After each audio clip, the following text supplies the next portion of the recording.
हमारे राष्ट्रीय गीत को अभी 150 वर्ष पूरे हुए और इस अवसर पर संसद में इस पर बहस भी हो रही है। तो सबसे पहले मैं आप सबसे पूछना चाहता हूं कि क्या आपको पता है कि हमारा राष्ट्रीय गीत कौन सा है?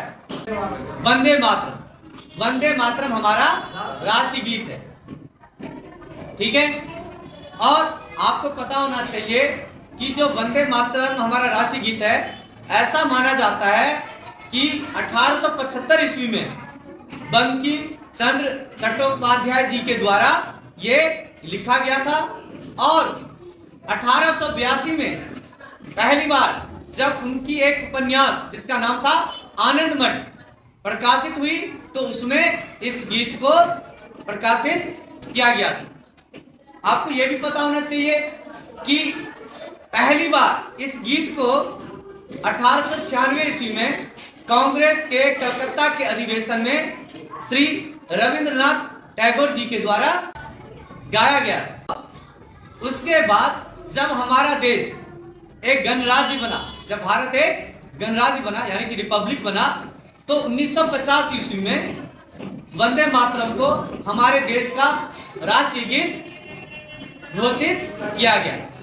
अब मैं इस मुद्दे पर क्यों आपसे बात करना चाह रहा हूं, क्योंकि अभी 150 वर्ष पूरे होने पर हमारे देश की संसद में इसको लेकर कुछ बहस हो रही है। तो मैं उसमें बहुत डिटेल में नहीं जाना चाहता हूं, बस मैं इतना बताना चाहता हूं कि अगर पीछे कोई चीज हो गई है तो उसको राजनीतिक मुद्दा नहीं बनाना चाहिए। हमारे इतिहास का, हमारे देश के लिए जो लड़े, जो शहीद हुए, जो देशभक्त रहे, जो स्वतंत्रता सेनानी थे, उन्होंने जितना भी कुछ किया है वो अच्छा ही किया है। अब हमें अपने वर्तमान पर ध्यान देना चाहिए।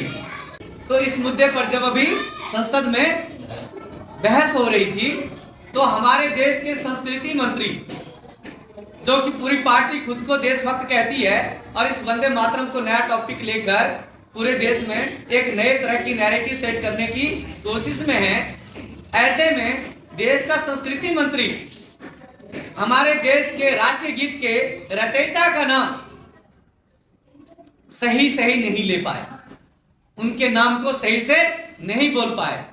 तो ऐसे जो नए देशभक्त बनते हैं, ऐसे जो मंत्री हैं, उनको खुद पर शर्म आनी चाहिए। और झूठी की देशभक्ति पूरी दुनिया के सामने परोसने से कोई फायदा नहीं है। हृदय से हम सब वंदे मातरम के साथ थे, साथ हैं और साथ रहेंगे।